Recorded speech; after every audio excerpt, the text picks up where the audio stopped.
26 April 2021 Ramzan মাসের 13তম রমজান চলছে। ইফতারের পরপরই নুসরাত জাহান চিন্তা বিমুখ ও ভয়ার্ত মুখে ঢাকার গুলশানে তার ছোট বোনের ফ্ল্যাটের গেটে জোরে জোরে ধাক্কা দিতে থাকে।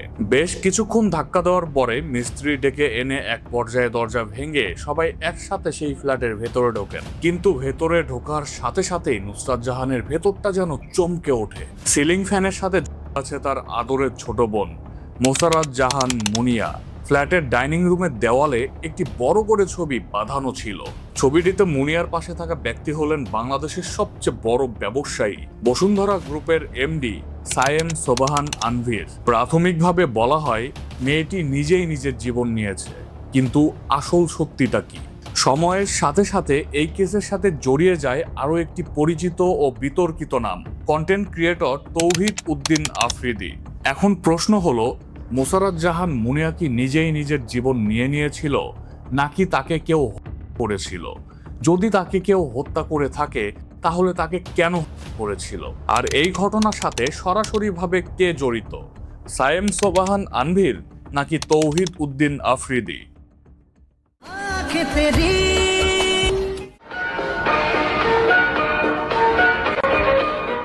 और पास आने का हूं तो अगर मैं किस करूंगा तो चलेगा क्या?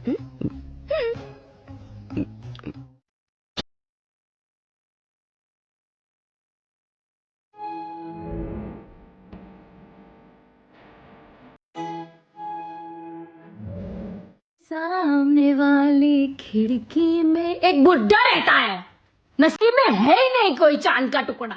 মোসারাত জাহান মুনিয়া মোসারাত জাহান মুনিয়া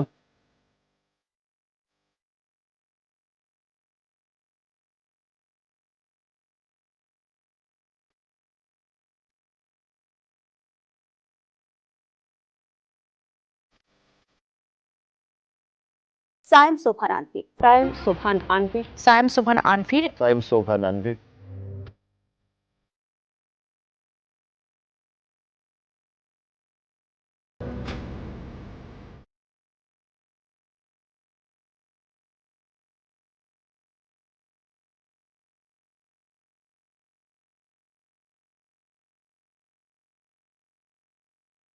content creator Tawhid Afridi content creator Tawhid আফ্রিদিকে content creator Tawhid Afridi content creator Tawhid আফ্রিদির সে অন্যরকম মানুষ ভাই। সে ক্যামেরার ভিতরে একরকম, ক্যামেরার বাইরে খুব ডেঞ্জারাস একটা লোক।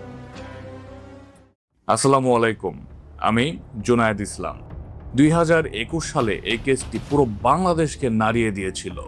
চলুন একটি অমীমাংসিত কেসের রহস্য জানা যাক। 1971 সালে যুদ্ধ করে বীর মুক্তিযোদ্ধা খেতাব অর্জন করেন শফিকুর রহমান। দেশ স্বাধীনের পরে কুমিল্লার উজির দিঘিপাড়ে স্থায়ীভাবে বসবাস শুরু করেন তিনি। তার স্ত্রী কাজী সেতারা বেগম ছিলেন একজন ব্যাংকার। মুক্তিযুদ্ধের পরবর্তী সময়কালে শফিকুর রহমান ঠিকাদারির কাজ শুরু করেন। সমাজে বেশ সুনাম রয়েছে এই দম্পতির। তাদের প্রথম সন্তানের নাম আশিকুর রহমান, দ্বিতীয় সন্তান নুসরাত জাহান, আর 2000 সালে জন্ম নেয় তাদের তৃতীয় সন্তান মোসারাত জাহান মুনিয়া। ছোট থেকেই মুনিয়া ছিলেন যেমন চঞ্চল, ঠিক তেমনই অসম্ভব সৌন্দর্যের অধিকারী। স্কুল জীবন কুমিল্লাতেই কাটে মুনিয়ার। বাবা শফিকুর রহমান অনেক ভালোবাসতেন তার আদরের ছোট মেয়েকে। শফিকুর রহমানের কুমিল্লাতে একটি বাড়ি ছাড়া তেমন আর কোনো সম্পদ নেই বললেই চলে। মুনিয়ার বড় ভাই আশিকুর রহমান একটি বেসরকারি প্রতিষ্ঠানের চাকুরি পান। পরবর্তীতে বড় ভাই ও বড় বোন দুইজনই বিয়ে করেন। মুনিয়ার বড় বোন নুসরাত জাহানের হাজবেন্ড ছিলেন একজন ব্যাংকার। তারা কুমিল্লাতেই বাসা ভাড়া নিয়ে থাকতেন। বাবা শফিকুর রহমান 2015 সালের সেপ্টেম্বর মাসে হৃদরোগে আক্রান্ত হয়ে মারা যান। মৃত্যুর আগে বড় বোন নুসরাত জাহানের কাছে দায়িত্ব দিয়ে গিয়েছিলেন ছোট বোন মুনিয়াকে দেখে রাখার এবং তার মুক্তিযুদ্ধের পেনশনের টাকা দিয়ে মুনিয়ার লেখাপড়া চালানোর কথা বলে যান তিনি। হঠাৎ বাবার মৃত্যুতে পুরো পরিবারে শোকের ছায়া নেমে আসে। আর ঠিক এই জন্যই সে তার পরের বছরে তার মাধ্যমিক পরীক্ষায় অংশ নিতে পারেনি। কিন্তু তারপরেই তাদের একমাত্র বড় ভাই আশিকুর রহমানের সাথে সম্পদের উত্তরাধিকার নিয়ে সম্পর্কের টানাপোড়ার সৃষ্টি হয়। এই নিয়ে নাকি দুই বোনকে একবার মামলাতেও যেতে হয়েছিল। তারপরে মুনিয়ার বড় বোন মুনিয়াকে ঢাকার ন্যাশনাল স্কুলে ভর্তি করিয়ে দেন। সেখানে ঢাকায় কোনো এক আত্মীয়র বাসা থেকে লেখাপড়া করে সে। মুনিয়া এতটাই সুন্দর ছিল যে সেই ছোট থেকেই একের পরে এক পারিবারিকভাবে বিয়ের প্রস্তাব আসতো তার কাছে।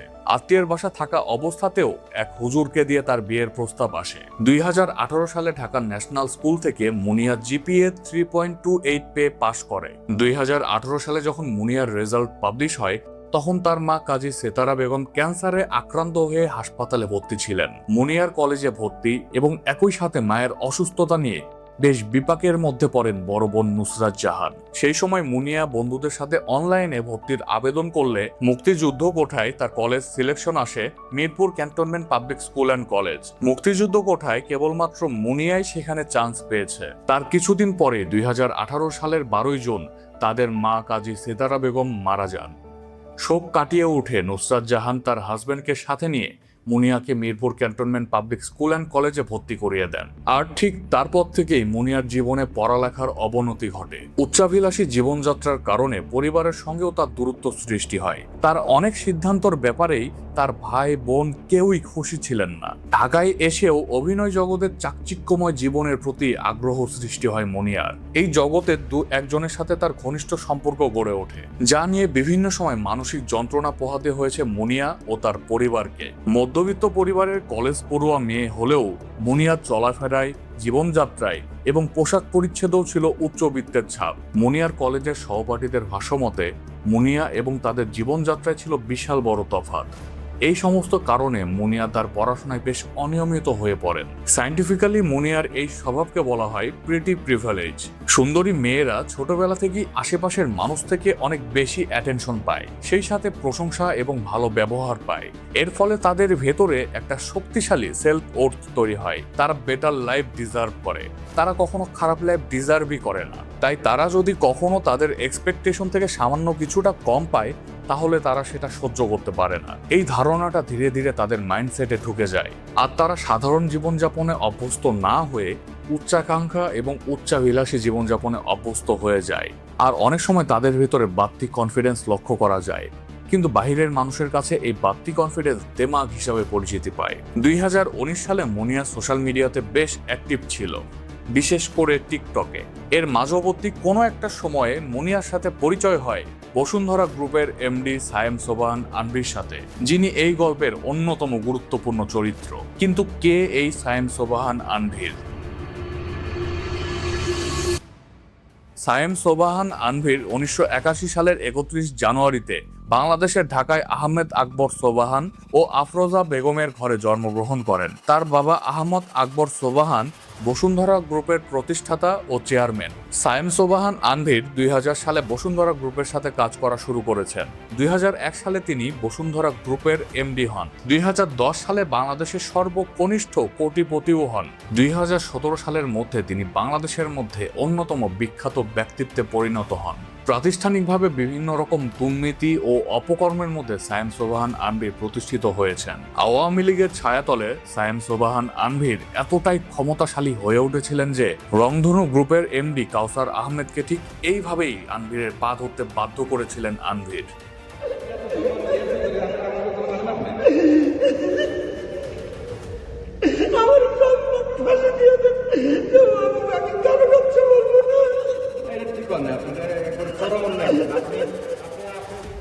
বিভিন্ন নিউজের রিপোর্ট অনুযায়ী এই আনভিরের সবচেয়ে বড় সমস্যা ছিল তার চরিত্রগত সমস্যা। সে ঘরে স্ত্রী থাকা সত্ত্বেও বিভিন্ন সময় বিভিন্ন মেয়েদের সাথে তাদেরকে বিয়ের প্রলোভন দেখিয়ে শারীরিক মেলামেশার সম্পর্কে জড়িয়ে তাদের জীবন নষ্ট করতেন।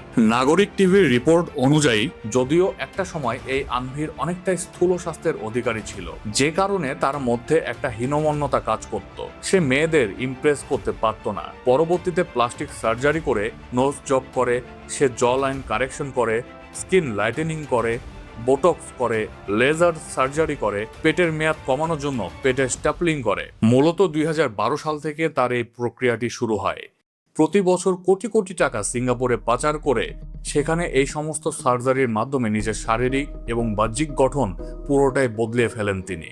প্লাস্টিক সার্জারির আগের আনভির এবং বর্তমানের আনভির এদেরকে মেলানো প্রায় অনেক বেশি কঠিন। মূলত শেখ হাসিনার আমলে তার ছায়াতলে অবৈধভাবে ব্যবসা করে তারা তাদের চাল চলন লাইফস্টাইল সমস্ত কিছু চেঞ্জ করে ফেলে। এজাহারে উল্লেখিত আছে যে 2019 সালে মোসাররত জাহান মুনিয়া ও সায়েম সোবাহান আনভিরের পরিচয় হয়। পরিচয়ের পর থেকেই তারা বিভিন্ন রেস্টুরেন্ট, বিভিন্ন রিসোর্টে দেখা করতেন, সবসময় মোবাইল ফোনে কথা বলতেন। এক পর্যায়ে দুজনের মধ্যে প্রেমের সম্পর্ক গড়ে ওঠে। 2019 সালে মুনিয়াকে স্ত্রী পরিচয় দিয়ে আনভির রাজধানীর বনানীতে একটি বড় ফ্ল্যাট ভাড়া নেন। সেখানে তারা স্বামী স্ত্রীর পরিচয়ে বসবাস শুরু করেন। ইভেন ফ্ল্যাটের মাঝে আনভির ও মুনিয়ার একটি বড় ছবি বাঁধাই করে ঝুলিয়ে রাখে তারা। 2000 সালের কোনো একটা সময়ে আনভিরের কোনো একটা পরিবারের সদস্যের মাধ্যমে আনভিরের পুরো পরিবার জানতে পারে যে আনভির এবং মোসাররত জাহান মুনিয়া তারা লিভ ইন রিলেশনশিপে আছে। তখন আনভিরের মা আফরোজা বেগম মুনিয়াকে ডেকে পাঠান। সেখানে মুনিয়াকে অনেক বকাঝকা করা হয় এবং আনভিরের সাথে সম্পর্ক চিরদিনের জন্য শেষ করতে বলা হয় এবং ঢাকা ত্যাগ করার নির্দেশ দেওয়া হয়। এরপরে আনভির মুনিয়াকে কুমিল্লা পাঠান এবং ঠান্ডা মাথায় সমস্ত সিচুয়েশন হ্যান্ডেল করেন। সেই সময় আনভির মুনিয়াকে প্রতিশ্রুতি দেয় যে মুনিয়াকে বিদেশে নিয়ে গিয়ে আনভির মুনিয়াকেই বিয়ে করবে এবং সেখানে তার সাথে ঘর সংসার করবে। মুনিয়া কুমিল্লায় তার বোন নুসরাত জাহানের বাড়িতে কয়েক মাস অবস্থান করে। সেখান থেকেই আনভিরের সাথে রেগুলার যোগাযোগ করে সে। ওকে ডার্লিং, ওকে ডার্লিং। খুব মজায় আছেন না? মজায় আছেন নাকি আমাকে শুধু আমাকে দেখাচ্ছেন যে আপনি অনেক খুব হ্যাপি আছেন? কোনটা? যেমনটা আমি আপনাকে চাইলেও দেখাইতে পারি না। আমি মিস করতেছি, আমি দেবো প্রবলেম যদি তোর ফোন করে যাবে। ও রিয়েলি? আপনি আমাকে মিস করতেছেন? আমি মিস করতেছি, তোর জন্য তোমার সাথে তোমার খুঁজি। তার বেশ কিছুদিন পরে এই সমস্ত কিছু স্বাভাবিক হয়ে গেলে 2021 সালের মার্চ মাসে গুলশানের একটি বিলাসবহুল ফ্ল্যাটে প্রায় 1 লক্ষ টাকা মাসিক ভাড়ায় মুনিয়াকে একটি ফ্ল্যাট নিয়ে দেন আনভির। ফ্ল্যাটে সবসময় মুনিয়া একাই থাকতেন এবং মাঝে মাঝে আনভিরও যাওয়া আসি করত। 2021 সালের 13 এপ্রিল থেকে রমজান শুরু হয় এবং 23 এপ্রিল বাড়িওয়ালার ইফতারের দাওয়াতে মুনিয়া সারা দিয়ে ইফতার পার্টিতে যোগ দেন। সেই পার্টির ভিডিও ও ছবি বাড়িওয়ালা তার ফেসবুকে পোস্ট করেন। বাড়িওয়ালির ফেসবুক বন্ধুর তালিকায় আনভিরের পরিবারের সদস্য থাকায় তারা জানতে পারে যে মুনিয়া ঢাকায় বসবাস করছেন। এই খবর পেয়ে আনভিরের সঙ্গে মুনিয়ার কথা কাটাকাটি ও মনোমালিন্য হয়। মুনিয়া তার বোন নুসরাতকে ফোনে জানান, ফ্ল্যাটের মালিকের বাসায় ইফতার পার্টিতে গিয়ে ছবি তুলেছি বলে আনভির আমাকে বকা দিয়েছে এবং গালিগালাজ করেছে। 2021 সালের 24 এপ্রিল মুনিয়া আনভিরকে জানায় যে সে সন্তান সম্ভবা এবং তখন থেকেই মুনিয়ার সাথে সে খারাপ আচরণ করা শুরু করে।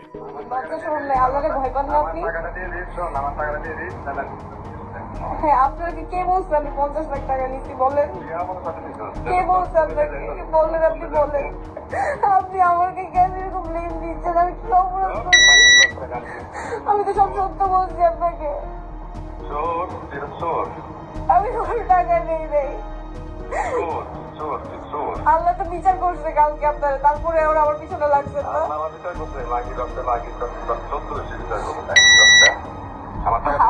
আমার বিচার করলে আপনি আমার, আমি কোনো টাকা নেই নেই আপনার কাছ থেকে। আপনি মিথ্যা কথা বলছেন। এখন আর কোনো অপশন পান না, আমার বাস দেওয়ার জন্য এইটা বের করছেন না। আপনাকে কে বলছে এই কথা? বলেন, এসব উল্টা পাল্টা কে বলছে আপনাকে?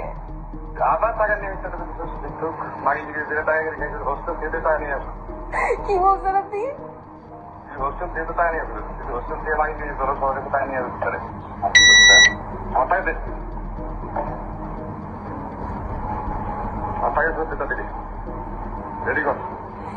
আমি কোনো টাকা নেই নেই। কয়বার বলবো আপনাকে?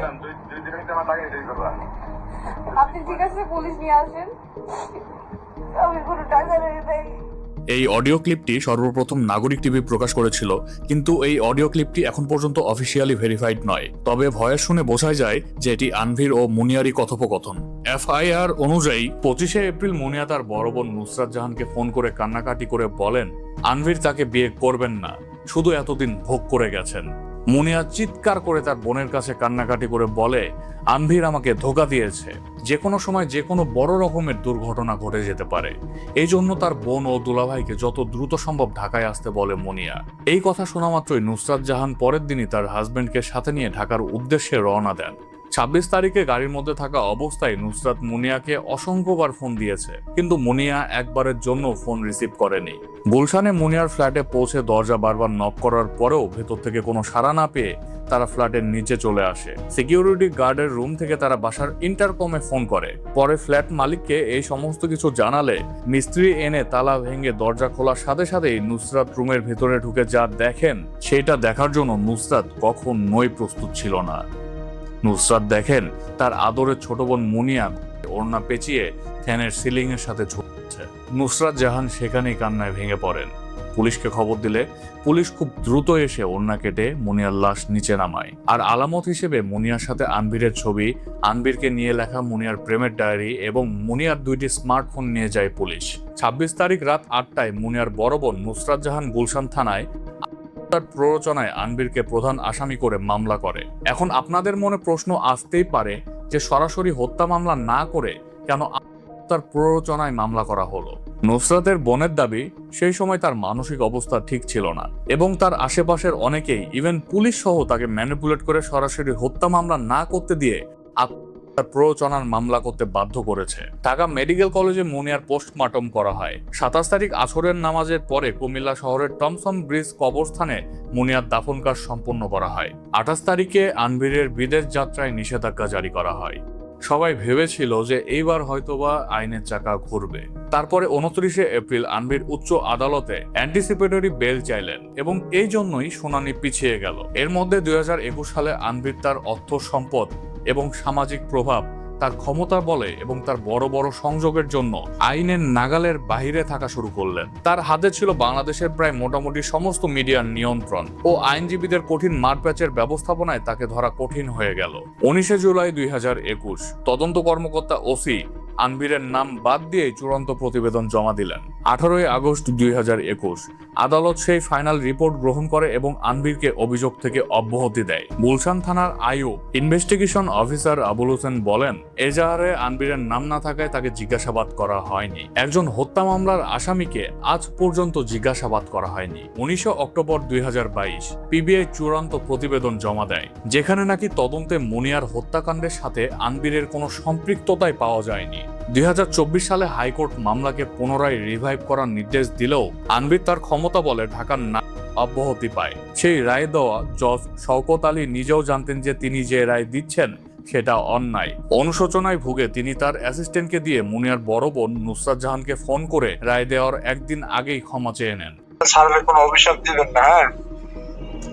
স্যারের প্রতি কোনো মনোক্ষুণ্ণ বা কোনো কষ্ট না রাখার জন্য আপনি যদি কান্নাকাটি করছেন, হ্যাঁ স্যারে অনেক বেশি কষ্ট পাইছে, বুঝছেন? বুঝছি। স্যারে আসলে বলছে যে আমি যে কি করব, ওই স্যারও খুব মর্মাহত হয়েছে আপনার কান্না দেখে। কিন্তু ঘটনা তো সঠিক, স্যারও তো বুঝে। এখন কি করার বলেন, বুঝছি। বুঝছেন?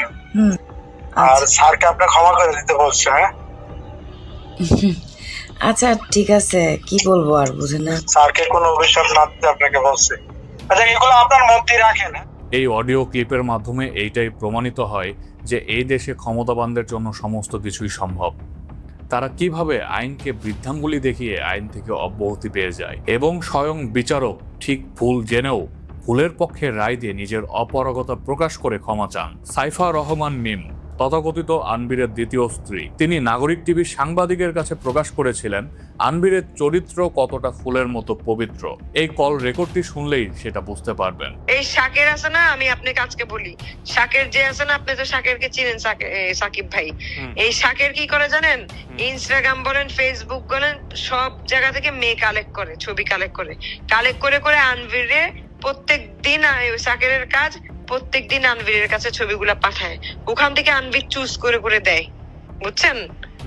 যে আজকে এইটার সাথে কালকে এটার সাথে এইভাবে করে ফিক্স কর। আচ্ছা আচ্ছা, তো একবার এটা ভাবে না যে এই মেয়েগুলি যদি ওরে পরে ব্ল্যাকমেল করে বা ওগুলি ও কোনো কেয়ার করে না? না, কেউ তো ব্ল্যাকমেল করে না। কাউরে টাই যে 50,000 টাকা দেয় বা 1 লাখ টাকা দেয়, কাউরে ব্যাগ দেয়, কাউরে জুতা দেয়, এগুলো দিয়ে। আজকালকার মেয়েদেরকে আর কি বলবেন, একটা ব্যাগ পাইলে খুশি হয়ে যায় ব্র্যান্ডের। 2.5 লাখ টাকা 3 লাখ টাকার যদি আজকালকার মেয়েদের আসলে ভাই নিজের আমরা মেয়ে বলতে তাও লজ্জা লাগে। আজকালকার মেয়েদের কাপড় খুলে দিতে লজ্জা 1 সেকেন্ডের জন্য লাগে না, বুঝছেন? আমরা নিজেরা মেয়ে, তারপরে আমরা এত ইজ্জত সম্মান নিয়ে চলেও যদি আজকে আমাদের এই অবস্থা হইতে হয়, তাহলে কি? আমি আনবিরের থেকে কিছু পিয়াসাকে জিজ্ঞেস করেন, আজকে 5টা বছর পিয়াসারা অবাক হয়ে যায় যে আমি এই 5টা বছর তুমি তোমার বাপের বাড়ি থাকো, তুমি ওনার থেকে একটা বাড়ি গাড়ি কোনো কিছু নাও নাই কেমনে? মানে একটা মানুষের তো ফিউচার আছে, তুমি তোমার যদি আনবির ভাই তোমাকে ছাইরেও দেয় তাহলে তোমার কালকে কি হবে? তোমার বাপ মা তো সারা জীবন বাইচে থাকবে না। এই কথাটা আমাকে পিয়াসা বলার পর আমার মাথায় ঢুকছে, মানে আমি তখন চিন্তা করছি আসলেই তো আমার কি হবে। সে যে এখন আমার লাইফে নাই, সে আমার কাছে আসবে নাকি না আমি তো আর জানি না, তাহলে আমার কি হবে? আমার ফিউচারটা কি? দেখেন বাইরের মানুষের কাছে একটা পারসেপশন দিছে যে আপনি গোল্ড ডিগার, আপনি এই নিছেন সেই নিছেন, তার থেকে মানুষ তো তাই মনে করতেছে। ও গোল্ড ডিগার কোন দিক দিয়ে? আমার পিয়াসারে জিজ্ঞেস করেন তো যে একটা ফ্ল্যাট বা একটা বাসা কোনোদিন ও আমাকে দিছে নাকি? সাইফা রহমান মিম আওয়ামী লীগের একজন বড় নেত্রী। সে নিজেও টাকার লোভে একজন প্রভাবশালী এমপির ছেলেকে বিয়ে করেছিলেন। তাদের একটি ফুটফুটে কন্যা সন্তানও জন্ম হয়েছিল। অথচ সেই কন্যা সন্তানের কথা একবারও চিন্তা না করেই তিনি পরকীয়ায় মেতে উঠেছিলেন আনবিরের সাথে। এই সাইফা রহমান মিম একটা সময় মুনিয়াকেও কল করে হুমকি দেয়। সাবরিনা আপু জানে এটা? কেউ জানুক আর না জানুক ওটা না, তোমাকে আমি জানালাম, এটা হচ্ছে কথা। তোমাকে বলে ইম্পর্টেন্ট মনে করছে, আমি তোমাকে বললাম। আমি কারো সেকেন্ড অপশন, থার্ড অপশন এগুলো হতে চাই না। সো তাহলে আজকে পর্যন্ত কথা কেন বললাম? আমি আসলে কথা বলিনি। সত্যি করে বলবা? ওনার সাথে আমার কথা হয় না। আমাকে যখন তোমাকে বলছি এটা নিয়ে আপনি ওনার সঙ্গে ঝগড়া করতে চান না, এখানে অনেক উল্টাপাল্টা ক্রিয়েট হবে, দরকার নেই। নর্মাল থেকে আমি চাই, আমি ঝগড়া করতেছি না, জাস্ট আমি চাই যে তোমাকে কি বলছে এটা জানতে। আমাকে তো বউ বলে, বউ বললে যেহেতু উনি, আমি এটা কল্পনা ভাবিনি যে উনি সেকেন্ড আরেকটা বিয়ে করছে। আমি এটা কল্পনায়ও 1 সেকেন্ডের জন্য ভাবতে পারবো না, বাট এটা শুনে আমি শক। গার্লফ্রেন্ড বলছে, আমি আসলে শক। বিভিন্ন নিউজের রিপোর্ট অনুযায়ী আনবিরের সাথে হাজারো মেয়ের শারীরিক সম্পর্ক ছিল। এক কথায় বলতে গেলে আনবির ছিলেন একজন নারী পিপাসু। একটা স্ক্রিনশটে দেখা যায় যে একটা মেয়ের সাথে কনভারসেশনের সময় ওই মেয়ে আনবিরকে জিজ্ঞাসা করে যে তুমি এখন কি করো। আনবির সেখানে তার ছবি পাঠিয়েছিল যে সে এখন শেভ করছে। পাশের রুমে স্ত্রীকে রেখে ভিডিও কলে পরকীয়া করার সময় আনবির ভিডিও কলে ওই মেয়েকে বোঝাচ্ছিল যে পাশের রুমে তার স্ত্রী আছে, তুমি এখন কথা বলো না। এইটা আবার ওই মেয়ে স্ক্রিন রেকর্ড করে রেখেছিল।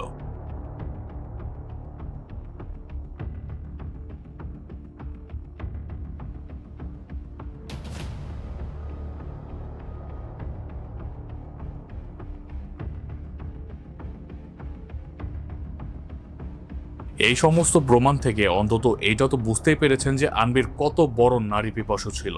আর যখন তার বিরুদ্ধে প্রথম মুনিয়া হত্যা মামলা হলো, সে তার ক্ষমতার প্রয়োগ করে সে মামলা থেকে অব্যাহতি পেয়ে গেল। আর এইখানে সবচেয়ে বড় ভূমিকা পালন করেছে শেখ হাসিনা নিজে, সাবেক আইনমন্ত্রী আনিসুল হক, তৎকালীন আইজিপি বেনজির আহমেদ, আর তাদের সাথে পিবিআই এর বনজ কুমার তো আছেই।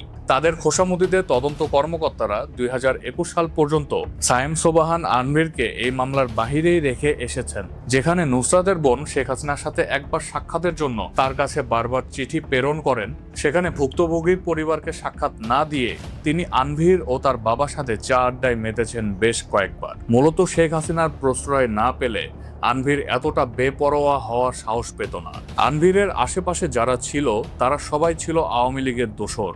24-এর আন্দোলনে আনবিরের বাবা ছাত্রদের বলে তাদের দমনের কথা পর্যন্ত বলেছিলেন। এই সন্ত্রাসী এই জঙ্গি বাহিনীকে ধ্বংস করতে হবে, এই জন্য সবাইকে আমাদের ঐক্যবদ্ধ হইতে হবে। আদারওয়াইজ আমাদের কেউই আর ব্যবসায়ী হিসাবে থাকতে পারবো না। সবাই টার্গেট যে বড় বড় ব্যবসায়ীদের ধ্বংস করো, বড় বড় স্থাপনা ধ্বংস করো, পেট্রো রেল নষ্ট করো, পদ্মা সেতু নষ্ট করো, যত অর্জন এই 15 বছর সব অর্জন ধ্বংস করে দাও, কিন্তু কোনো লাভ হবে না। আজকে শুধু শেখ হাসিনা একা না, শেখ হাসিনার সাথে 20 কোটি মানুষ আমরা সম্পৃক্ত। মুনিয়ার হত্যাকাণ্ডে বসুন্ধরার এমডি সায়েম সোবাহান আনবিরের জড়িত থাকার ব্যাপারটা পুরো দেশে আলোড়ন সৃষ্টি করে। সামাজিক যোগাযোগ মাধ্যমে নিন্দার ঝড় ওঠে, কিন্তু একই সাথে বিভিন্ন নিউজ চ্যানেল আনভীরের নাম পর্যন্ত নিতে লজ্জাবোধ করে। যখন এই ঘটনাটি ঘটে তখন কোথাও কোনো চ্যানেল সরাসরি আনভীরের নাম মেনশন করে নিউজ করেনি, বরঞ্চ একজন ধনাঢ্য ব্যবসায়ী হিসেবে তাকে উপস্থাপন করা হয়। অভিযোগে দেশের এক শীর্ষ শিল্পপতির বিরুদ্ধে মামলা করেছে তরুণীর পরিবার। মুনিয়া মারা যাবার পর থেকে বিভিন্ন টিভি চ্যানেল, বিভিন্ন সাংবাদিকরা উঠে পড়ে লেগেছিল মুনিয়ার চরিত্র নিয়ে। যখন কোনো হুজুর কট খায় তখন এমন কোনো মিডিয়া নাই যে নিউজ করে না, নিউজ করতে করতে যা তা করে ফেলে। তাহলে মুনিয়ার সময় এই ভিন্নতা কেন? মুনিয়া কি মানুষ না? মুনিয়া খারাপ, মুনিয়া এইটা করেছে, মুনিয়া সেই করেছে। সেই সময় নিউজে শুধু ঘোরাঘুরি করছে মুনিয়া এত টাকা কোথায় পেল, মুনিয়া মাসিক 1 লক্ষ টাকা ভাড়া ফ্ল্যাটে কিভাবে থাকে। এখন আমার কথা, মুনিয়ার চরিত্র ভালো না খারাপ সেটা আপনার কাছে কেউ জানতে চেয়েছে? এই নিয়ে আপনার কাছে কেউ মামলা করেছে? নাকি এরকম কেউ বলেছে যে ওই মেয়ের চরিত্র খারাপ, ওর জন্য আমি কষ্ট পেয়েছি? না তো, একটা মেয়ে মারা গেছে, তাকে হত্যা করা হয়েছে। এখন আপনারা যদি সেই মেয়ের ন্যায় বিচারের কথা না বলে তার চরিত্র নিয়ে কথা বলেন তাহলে বুঝতে পারবেন যে আপনি বাংলাদেশে বসবাস করেন। যদি এরকমই হয় তাহলে আপনারা নিয়ম করেন আগে থেকে যেন কোনো ক্যারেক্টার সার্টিফিকেট ঠিক করে রাখা হয় যে এর ক্যারেক্টার সার্টিফিকেট ভালো, এই মেয়েকে কেউ মেরে ফেললে তার বিচার হবে, চরিত্র নিয়ে কোনো কথা হবে না। আর এই মেয়ের ক্যারেক্টার সার্টিফিকেট খারাপ, এই মেয়েকে যদি কেউ মেরে ফেলে, কেউ যদি হত্যা করে, তাহলে তার কোনো বিচার বাংলাদেশে হবে না, শুধু তার চরিত্র নিয়েই কথা হবে। 2025 সালে ডক্টর মোহাম্মদ ইউনূস বসুন্ধরা গ্রুপ এবং আনভীরের বিরুদ্ধে ছোট একটা পদক্ষেপ নিলেও সেটা বেশি দূর গড়ায়নি। গ্রুপের কর্ণধার আহমেদ আকবর সোবহান ও তার পরিবারের 7 সদস্যের ব্যাংক হিসেবে লেনদেনে 1 মাসের জন্য জব্দ এবং লকার বন্ধ রাখার নির্দেশ দেওয়া হয়েছে। অর্থ পাচার প্রতিরোধ আইন 2012-র আওতায় Bangladesh financial intelligence unit BFIUA নির্দেশ দিয়েছে। ব্রিটেনে 1000 কোটি টাকা বা 62 মিলিয়ন ব্রিটিশ পাউন্ড বাংলাদেশ থেকে পাচার করেছেন স্বৈরাচার হাসিনার ঘনিষ্ঠ দোসর বসুন্ধরা গ্রুপের চেয়ারম্যান আহমেদ আকবর সোবহান এবং তার ছেলে কোম্পানির ব্যবস্থাপনা পরিচালক সাইম সোবহান। কিছু সংবাদ মাধ্যম, সাংবাদিক এবং সোশ্যাল মিডিয়ায় এমনভাবে এই নিউজটি প্রকাশ করা হয় যে মুনিয়া মারা গেছে কোনো একটি আগন্তুকের সাথে সম্পর্ক করে। সেই আগন্তুকের নাম পরিচয় প্রকাশ করা তাদের বারণ। অথচ আমি আপনাদেরকে মনে করিয়ে দিতে চাই যে আমাদের এই বাংলাদেশেই সাংবাদিকদের একটা সময় সোনালী যুগ ছিল, যখন আমাদের সাংবাদিক ভাইয়েরাই মানুষকে ন্যায় পাইয়ে দিত। সাংবাদিকতা ছিল একটি সম্মানের নাম। একটা সময় ছিল যখন আমরা সবাই মানুষ ছিলাম। 1978 সালের কথা। ঢাকা মেডিকেলের যৌতুকলোভী ও চরিত্রহীন ডাক্তার ইকবাল পরকীয়ার জের ধরে ব্লেড দিয়ে গলা হত্যা করে তার স্ত্রী সালেহাকে। অস্থায়ী বিচারপতি আব্দুল সাত্তারের সাথে ইকবালের পরিবারের ঘনিষ্ঠতার যোগাযোগ থাকায় হত্যাটিকে বলে চালিয়ে দেওয়া হয়। ওই সময় জেলা শহরগুলোতে পত্রিকা পৌঁছাতো প্রায় 1 দিন পর পর। তারপরেও সাংবাদিকদের প্রবল লেখালেখিতে প্রথম ও দ্বিতীয় দফার ময়নাতদন্তের রিপোর্টে সালেহার তার কথাটি মেনে নেয়নি পুরো দেশবাসী। সেই সময় পুলিশও 1 বিন্দু পরিমাণ ছাড় দেয়নি। তৃতীয় দফায় লাশ কবর থেকে তুলে ময়নাতদন্ত করে তারপরে হত্যার কথা প্রমাণিত হয়। ইকবালের আদেশ হয়। সাংবাদিকরা খবরের কাগজের প্রথম পাতায় প্রতিদিন হলেও একবার করে খবর ছাপিয়ে গেছেন ততদিন পর্যন্ত যতদিন না ইকবালের আদেশ কার্যকর হয়। এই ফাঁসির পেছনে সাংবাদিকদের খুব বড় অবদান ছিল। তৎকালীন প্রেসিডেন্ট জিয়াউর রহমানের কাছে যারা ইকবালের প্রাণ ভিক্ষার আবেদন নিয়ে গিয়েছিল, তিনি 1 চুল পরিমাণ অন্যায়কে প্রশ্রয় না দিয়ে তাদেরকে তিরস্কার করে বের করে দিয়েছিলেন। আর এই হত্যাকাণ্ডের ফলে 1980 সালে বাংলাদেশের যৌতুক বিরোধী আইন পাশ হয়। কি অবাক হচ্ছেন? আপনাদেরকে সাংবাদিকদের সোনালী যুগের আরো একটি উদাহরণ দেই। 1989 সালের কথা। বাংলাদেশের কিংবদন্তি গাইনি ডাক্তার দম্পতি মেহরুন্নেসা ও ঢাকা মেডিকেলের প্রিন্সিপাল আবুল কাশেমের পুত্র মনির খুকু নামক একজন বিবাহিত মায়ের বয়সী নার্সের সাথে অবৈধ সম্পর্কে জড়িয়ে পড়ে। এই সম্পর্কের কথা জেনে যাওয়ায় মনির তার স্ত্রী শারমিন রিমাকে খুন করে। শারমিন রিমা মুক্তিযুদ্ধের শহীদ সাংবাদিক নিজামুদ্দিনের কন্যা ছিলেন। আর এই হত্যার প্রতিবাদে পুরো বাংলাদেশ ফেটে পড়ে। পত্রিকার পাতায় প্রতিদিন হেডলাইন, জনতার 71 রোশানল, রিমা হত্যা নিয়ে ধারাবাহিক ম্যাগাজিন, বই, ক্যাসেট, গান, আর সেই সাথে ন্যায়ের প্রতীক হয়ে ওঠে দেশবাসী। পরিস্থিতি এতটাই বেহাল হয় যে মনিরের আদেশ হয়, কিন্তু জনগণ তাতেও সন্তুষ্ট হয়নি। মনিরের সাথে তার পরকীয়া প্রেমিকা ও হত্যা ষড়যন্ত্রকারী ফুকুরও ফাঁসি চেয়েছে জনগণ। তখন এর মধ্যে আওয়ামী লীগ বিএনপি বলে কিছু ছিল না সামাজিক সচেতনতা বৃদ্ধি বা সত্য ছড়িয়ে দেওয়ার হাতিয়ার কম্পিউটার, ইন্টারনেট, মোবাইল। ছিল শুধু মানবিকতা। সাল 1991। ছাত্রদল, ছাত্রলীগ, ছাত্র ইউনিয়নের সব এক হয়ে আরিচা মহাসড়ক বন্ধ করে দেয়। দেশের যোগাযোগ ব্যবস্থা বিপর্যয়ের সম্মুখীন হয়। বাধ্য হয়ে মনিরের সাথে খুকুরও ফাঁসির আদেশ দেওয়া হয়। যদিও উচ্চ আদালতে খুকুর ফাঁসির আদেশ পরবর্তীতে বাতিল করা হয় এবং তাকে যাবজ্জীবনের শাস্তি দেওয়া হয়। তবে সেই সময়কার বাংলাদেশের অন্যতম প্রভাবশালী পরিবারের পুত্র মনিরের কেউ রুখতে পারেননি। আর আজ সেই মানবিক বাংলাদেশ কোথাও যেন তার পথ হারিয়ে ফেলেছে। হারিয়ে গেছে মানবিকতা, বিক্রি হয়েছে মনুষ্যত্ব। তাই যদি না হতো তাহলে সাগর রুনি, তনু হত্যা, মুনিয়া হত্যা, মেজর সিনহা হত্যা, আবরার ফাহাদ হত্যা, শহীদ শরীফ ওসমান হাদি, পিলখানার বিচার আমরা এই বাংলার মাটিতেই দেখতে পেতাম। 24শে আগস্ট 2025 সালে জনপ্রিয় কন্টেন্ট ক্রিয়েটর তৌহিদ উদ্দিন আফ্রিদিকে গ্রেপ্তার করা হয়। 2024 সালে জুলাই মাসে বৈষম্য বিরোধী ছাত্র আন্দোলনের সময় রাজধানীর যাত্রাবাড়ি থানায় দায়ের হওয়া মামলায় 11 নম্বর আসামি হিসেবে তৌহিদ উদ্দিন আফ্রিদিকে গ্রেপ্তার করা হয়। আর ঠিক তখনই সামাজিক যোগাযোগ মাধ্যমে একটি কল রেকর্ড খুব ব্যাপক পরিমাণে ভাইরাল হয়ে যায়। হ্যালো, কি করো? হ্যালো, কি করো? আমি কে? মুনিয়া। ই ব্লগই না? হ্যাঁ। তাহলে আমি মনে হয় তোমার বাসা রেখে নিই। বাসা শোনে? আচ্ছা, আমি বলতেছি। আমি কি গেট গাড়ি বাইরে রাখবো না ভিতরে রাখবো? ভিতরে পার্কিং আছে। প্রবলেম হবে? কি প্রবলেম? বলতেছি আর কি, প্রবলেম হবে নাকি? কি হচ্ছে, তুমি টেনশনে আছো কোনো কিছু? আমি চলে যাবো? মাইক খাবা? উপরে সব ফাজি। কয়তলায়? 6 তলা। হ্যাঁ। কোথায় তুমি? অফিস অফিস কাজে। অফিসে গাড়ি চালাও? না না, অফিস। আচ্ছা, তো এখন কি করবো বলো একটু? কি করবো মানে বুঝিনি। মানে আজকে দেখা করবেন আমার সাথে একটু? রাত্রে দেখো, চলো। আচ্ছা, শেষ করে এসো।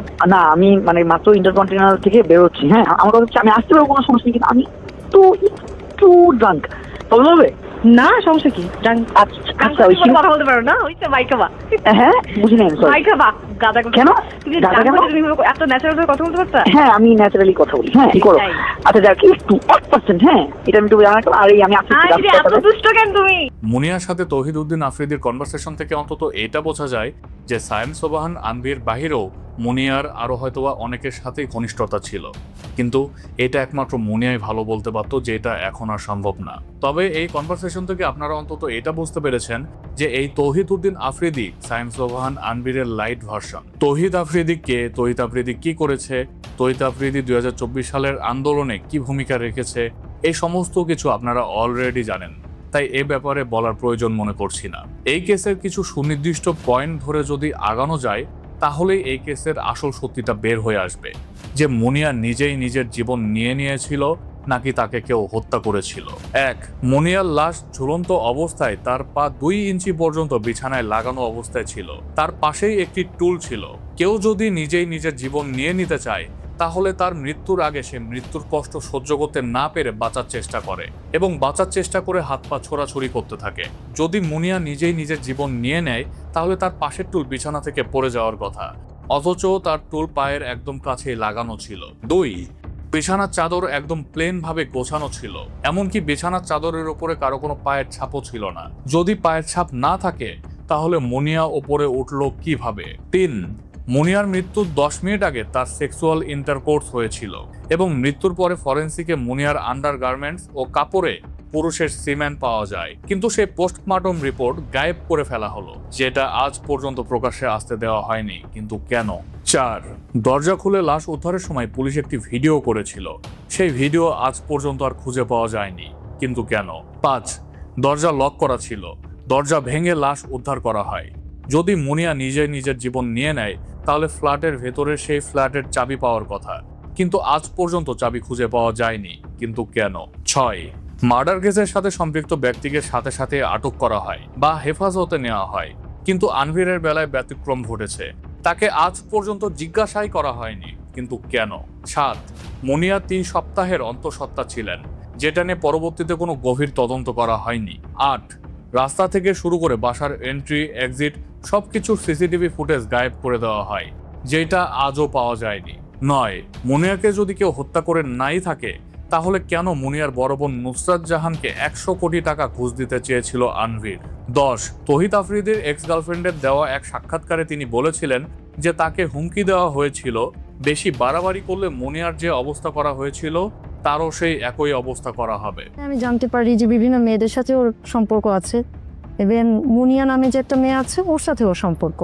তো আমি এটা জেনে ওর সাথে আমি একটু রাগারাগি করি, কারণ এটা স্বাভাবিক, আমার একটু খারাপ লাগতেই পারে, আমি যেহেতু ওকে ভালোবেসে ফেলেছি। তো ওকে আমি বলার পরেও আমার সাথে খুব বাজেভাবে রিয়াক্ট নেয়, বলে যে একসময় এরকম বলে যে মুনিয়ার যেরকম অবস্থা হয়েছে আমারও ঠিক সেরকম অবস্থা হবে, মানে ইনডিরেক্টলি ও আমাকে ভর্তার হুমকি দেয়। এখানে হয় তৌহিদ আফ্রিদি মুনিয়ার হত্যাকাণ্ডের সাথে সরাসরিভাবে জড়িত, অথবা সে মুনিয়ার হত্যাকাণ্ড সম্পর্কে অনেক কিছু জানে।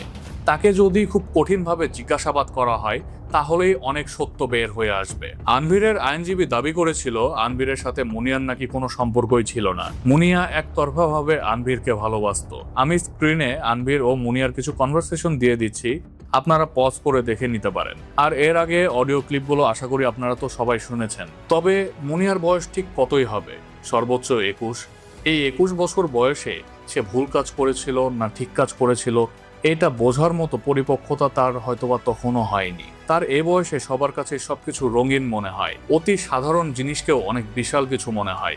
যারা এই বয়সটা পার করেছেন তারা সবাই এটি জানেন, এই বয়সের আবেগ বা ভালোবাসার জাত শ্রেণী বা কোনো বাধা মানে না। যদিও মেয়েটা অনেক বড় ভুল করেছিল, আর এই ভুলটা ধরিয়ে দেওয়ার দায়িত্ব ছিল তার পরিবারের বড়দের।